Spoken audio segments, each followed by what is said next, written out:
sampling for lake sturgeon. We've started from ground zero with these fish. Yeah, unlike other fish, these fish are very long-lived. The oldest fish that has been recorded was over 150 years old. They can grow to lengths of 8 feet and weigh up to 300 pounds.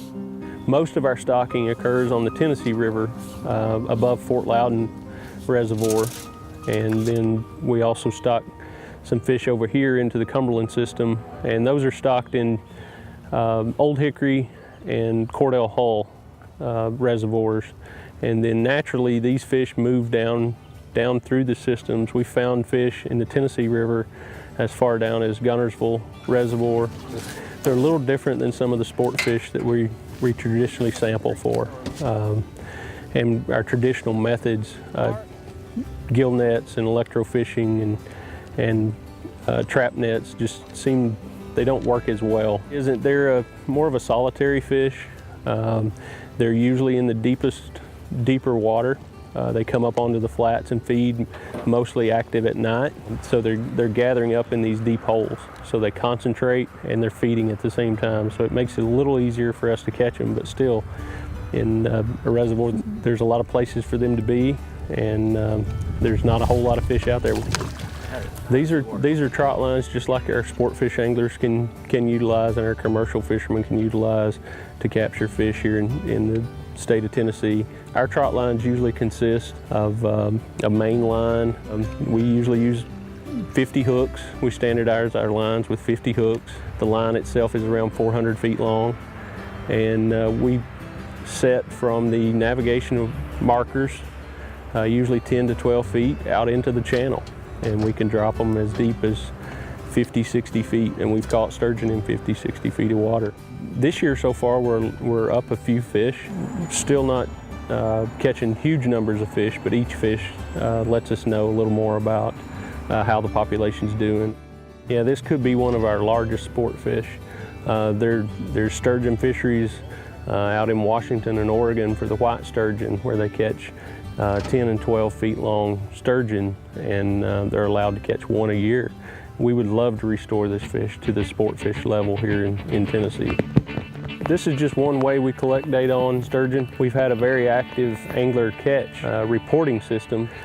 We've had over 350 angler reports of sturgeon being caught and released here in the state of Tennessee, both in the Tennessee and the Cumberland River system. If an angler catches one, simply take a picture and call into TWRA, or you can even email TWRA now. We've got an email set up, sturgeon.reports@tn.gov, where they can just take a picture, email it in with their name and address, phone number, where they caught the fish. Kind of a flat there, and it drops into that hole. It helps guide our sampling. We go back out to some of these areas where we have repeated catches of fish, and we found several hot spots on the Tennessee River just by angling reports.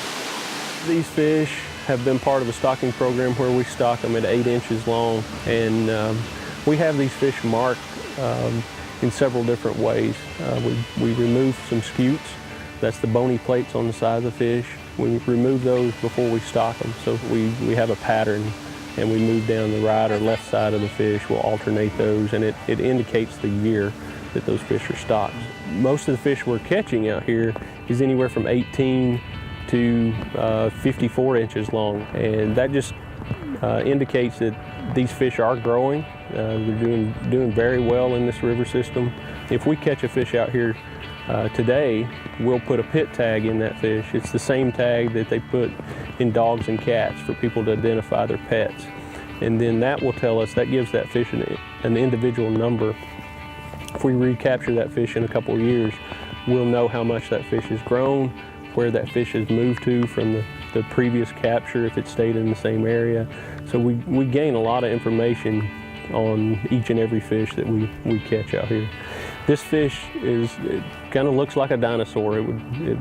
This is a very ancient looking fish. It has almost a leathery type skin to it, much tougher looking than what you would find on a catfish.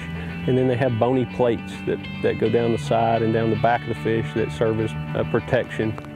People can catch these fish now and take pictures, experience catching a really trophy type fish.